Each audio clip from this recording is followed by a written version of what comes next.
आस्था के महापर्व महाकुंभ के पहले स्नान पर अपार जनसैलाब उमड़ पड़ा। महाकुंभ की दिव्यता देखकर श्रद्धालु मुग्ध हो चुके हैं और हर तरफ संगम में डुबकी लगाने के लिए श्रद्धालु बेताब दिखाई दे रहे हैं।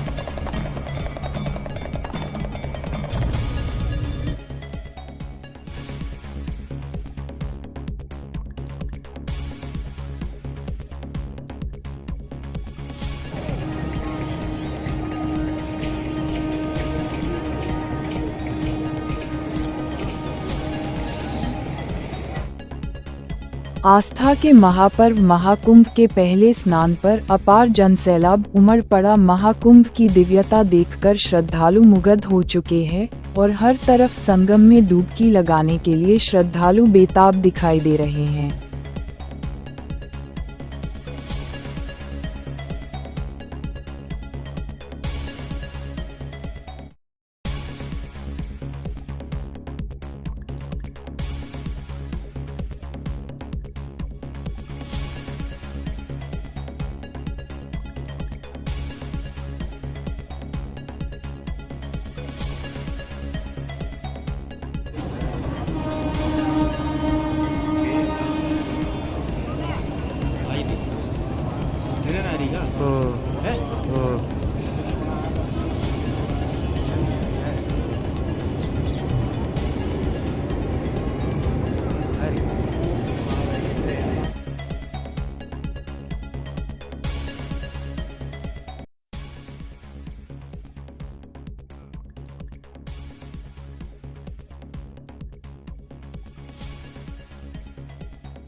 देखिए, ये आस्था का महाकुंभ है और सबसे बड़ी आश्चर्य की बात है कि इतने बड़े आयोजन के लिए निमंत्रण नहीं दिया जाता किसी को।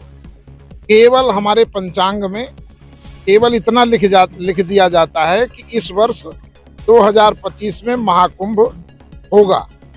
इतनी सी स्याही में, 10 पैसे की स्याही में करोड़ों लोगों की आस्था जो है प्रयागराज तीर्थ के लिए प्रस्थान करती है। तो मकर के सूर्य में, मकर राशि में जब सूर्य भगवान प्रवेश करते हैं तो मकर संक्रांति की, माघ मास की विशेष महिमा तीर्थराज प्रयाग की है।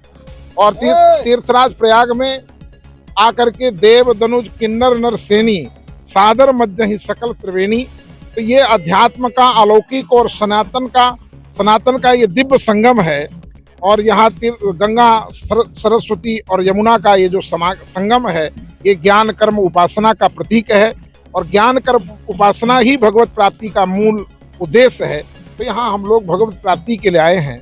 और वैसे भी साधु को तीर्थ में जाने की जरूरत नहीं, साधु जहाँ रहता वहीं तीर्थ होता है। परंतु इस तीर्थ में कितने लोग स्नान करेंगे और तीर्थ उनके स्नान से पाप को धोएगा, पर तीर्थ का पाप कैसे दूर होगा?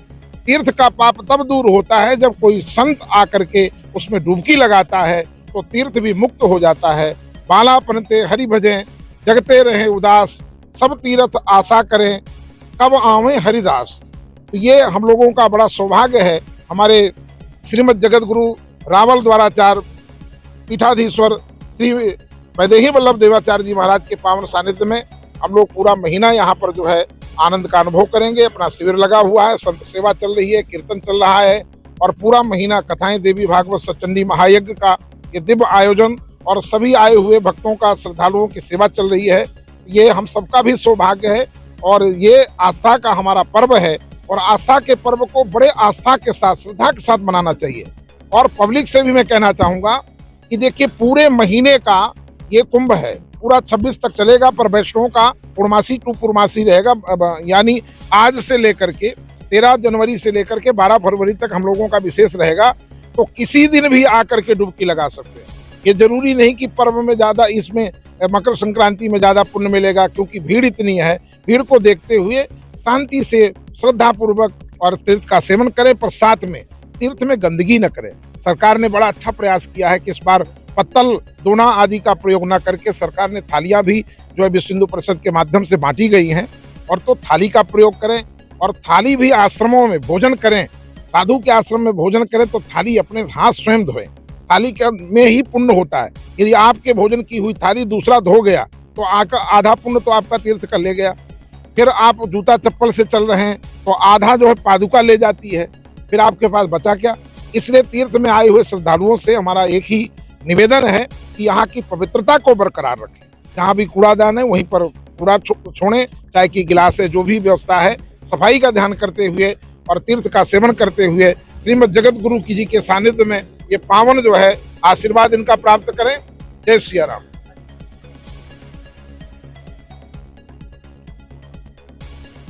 देखिए, जहां सर्दी और गर्मी की बात तो हमारे यहाँ आस्था में इतनी बड़ी ताकत है कि जब आस्था प्रबल होती है तो प्रकृति अनुकूल हो जाती है।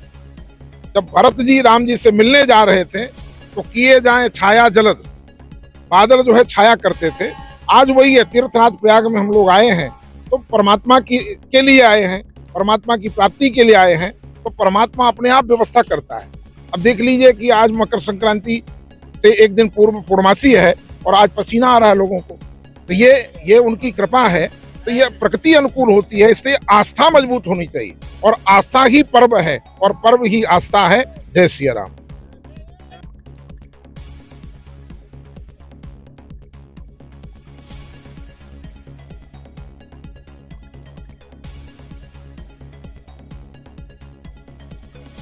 सबसे पहले मैं तीर्थराज को प्रणाम करता हूँ, द्वादश माधव को प्रणाम करता हूँ, अक्षय भगवान को प्रणाम करता हूँ, लेटे हनुमान जी को प्रणाम करता हूँ।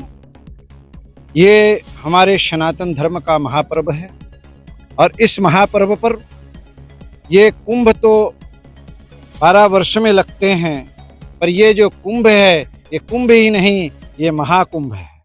इस महाकुंभ में आए हुए समस्त श्रद्धालु भक्तों को नमन है और माँ गंगे उनके ऊपर कृपा बना के रखे। ऐसा ये प्रतीत हो रहा है कि हमारा वैदिक सनातन धर्म आज अपनी उत्तुंगता को स्पर्श कर रहा है। ये प्रतीत हो रहा, जहाँ भी देखे जिस तरह से संकट को भी संकट नहीं माना जा रहा।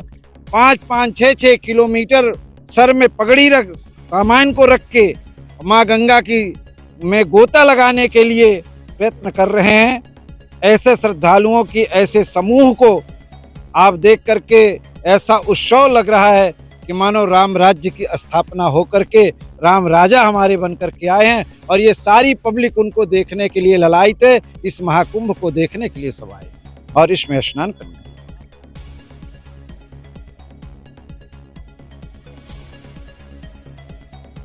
हमारी संपूर्ण भारतवर्ष में ही नहीं, विश्व में अपील है।